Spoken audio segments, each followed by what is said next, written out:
are the subject of celebration on campus this month.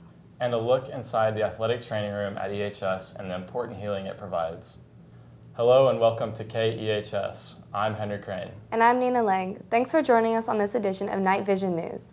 Women's History Month is a national recognition of the vital and important roles women play in society while promoting hope for gender equality in the future. KEHS reporter Olivia Henshaw has more on this important subject. Women's History Month is a time to reflect on past generations and how their efforts and actions have granted us with all the privileges we have today. I spoke with some students to get their opinions on Women's History Month and how they've celebrated it.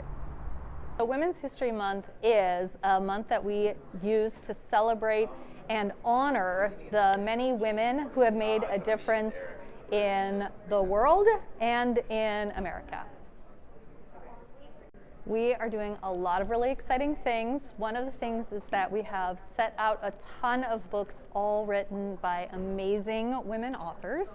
And we are actually going to have activities and some lectures and music, live music by women musicians as well. So definitely stop by Underwood Library and come check out all the fun activities we have planned. It's remarkable how during the month of March, all women come together and unite. I'm Olivia Henshaw reporting for KEHS News. Back to you in the studio. It's amazing to see how society has evolved and how women have stood up and fought for their recognition.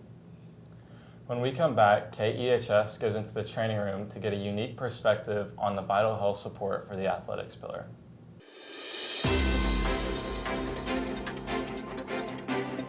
Why are people watching KEHS News? Because it's the right thing at the right time. Missed out on what's happening on campus? Find out the latest on Episcopal's only news program. You'll get more video coverage, more in-depth reports, more pillar news, and always to the point. The right news at the right time. You're watching KEHS News.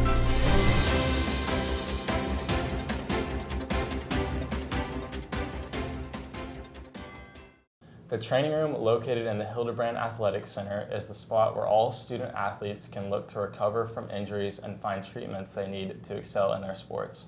Here is reporter Vivian Turbity with more on this hub of the athletics pillar.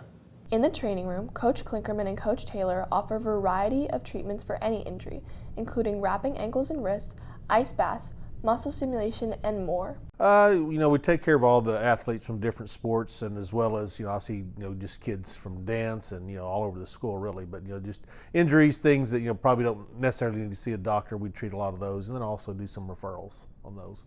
Get them ready for practice, rehab, all those good things. Some days we might have anywhere to like 20, 25 kids coming through. Other days probably about 5, so it's a big influx on some days. But it does get pretty crazy in here when there's a lot going on. Along with our professional trainers, students can take a sports medicine class to become student trainers as well.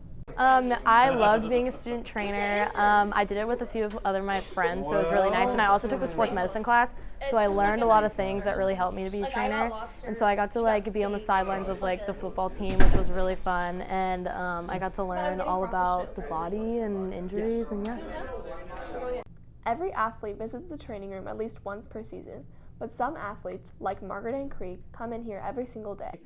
So I tore my meniscus sophomore year, and I tore it this year, and then I broke my thumb. And if I ever need anything wrapped or just need Advil or ice, I go in there. They treat me pretty well. They take care of me every time I need some treatment done on my knee or done on anything. They're there to help me, and they are very kind. So if you have any injury, just come by the training room just across from the Alkek Gym for any and all of your sports-related pain. I'm Vivian Turbity, back to you in the studio. Coach Clinken Russo and the student trainers do a great job with our athletes. Thanks for that insightful report, Vivian. At EHS, computer music is a fun class where art students can show off their skills when it comes to music making. For more, here's field reporter Will Jones. Episcopal High School offers a computer music class where students learn to produce and make beats. I like how you can kind of just do whatever you want, make your own tracks, and it's pretty lenient and it's really fun.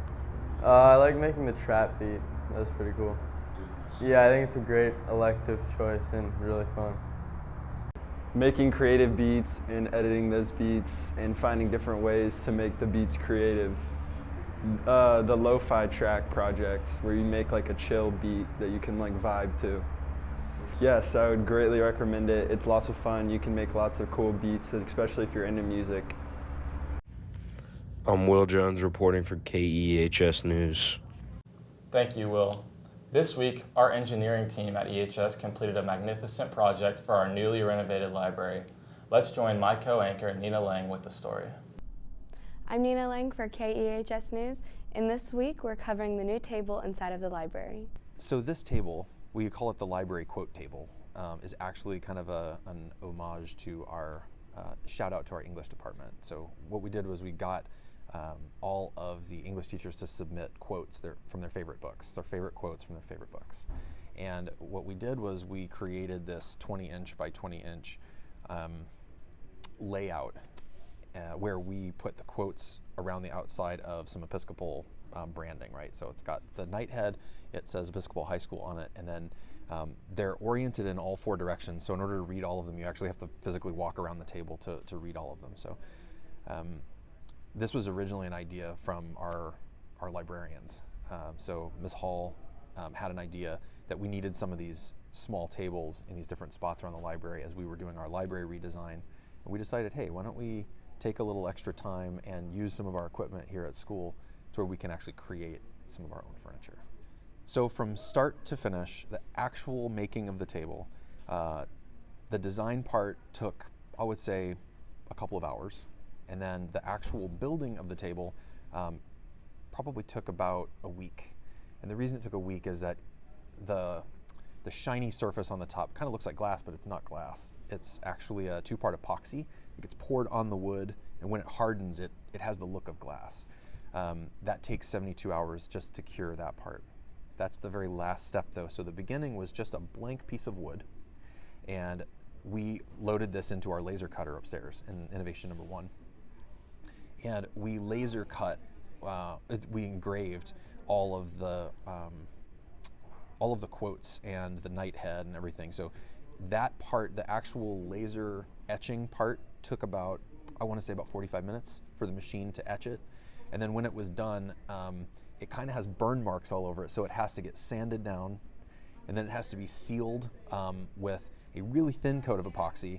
That dries for about a day, and then you pour the rest of the epoxy on, and that takes 72 hours to cure. So that's why it took a week to actually build the table. So largely unattended. It's not a week's worth of work time, but there's a lot of waiting for the process to take place. So I'd say my favorite part of the project was being done with it, specifically so that students and other staff members could see what we were capable of creating here on campus with our innovation space. So part of the reason why I'm here at Episcopal High School is to help to promote and grow this program, the innovation program, where we are using these different tools in maker learning, right? So kids come in and they can solve problems in the lab with what they have, and really this table is more of like a marketing piece, like an advertisement to everyone who comes through, because hundreds of people see this every day. And when people know that we can create professional quality products like this that are creative and artistic but also functional, I think that says a lot about where we want the program to go. So I really wanted to let people know what we're doing here. For KEHS News, I'm Nina Lang. Back to you in the studio. I want to encourage everyone to stop and take a look at this incredible piece of woodworking. The SAT and ACT can look like a daunting task, but students have it more under control than you may think. Here with more is reporter Jack McKinney. Here at Episcopal High School, students have begun studying for the infamous SAT and ACT. Sophomores are getting ready to take the PSAT while studying for the real test next year. And juniors have already started taking the test this year and still taking them later again after spring break. Junior Merritt Lippincott was asked what his experience of the SAT was like and what he thought of it. So the ACT is kind of like, it's one of those things where you're going to wake up early on a Saturday as if like you want to wake up at 8 a.m. And then you kind of got to sit there and go in. There's a big clock on the whiteboard and it's ticking as slow as possible. Junior Makai Wong talk to us about the importance of studying for the SAT and ACT. Well, I mean, for people taking the ACT, like I'm just focusing on the ACT right now. For people taking it next year, I would advise to not only get a tutor and make sure that all your studies are all good, but also really make sure that your math is all up to date and that you're really good at that foundational skills that you need for math, especially for tests, long standardized tests like this. And if you want to take like a practice packet from like the internet, like just print it out, I would advise don't try to do the whole thing, else you're just gonna get burned out and then not do it for like a month. Just like print it out and just take it like bit by bit, like section by section, every now and then you'll be ready for it. Sounds like the SAT and ACT is pretty tough stuff. For KEHS News, I'm Jack McKinney. Last week, Episcopal students were out of school for a much-anticipated spring break. Students did a range of activities from going to the beach to hitting the slopes. Reporter Seela Sanders has more on this story. Hey guys, this is Seela Sanders reporting from KEHS News. It's March, and you know what that means? Spring break.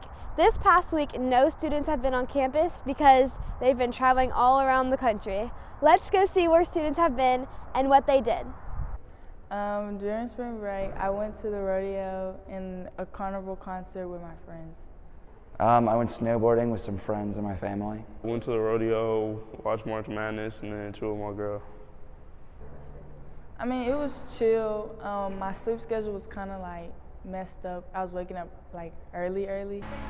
I went to Colorado for spring break and I went skiing. I went to the Bahamas and had a great time with my friends. I went to Utah and I went skiing with my friends. We're so glad students are back from spring break and ready to pursue their academics. Remember to keep pushing through. We're almost done. This is Seela Sanders. Back to y'all in the studio. Well, that's all we have this week on KnightVision News. I'm Henry Crane. And I'm Nina Lang. From all of us at KEHS News, thank you for joining us. And go Knights! Knights!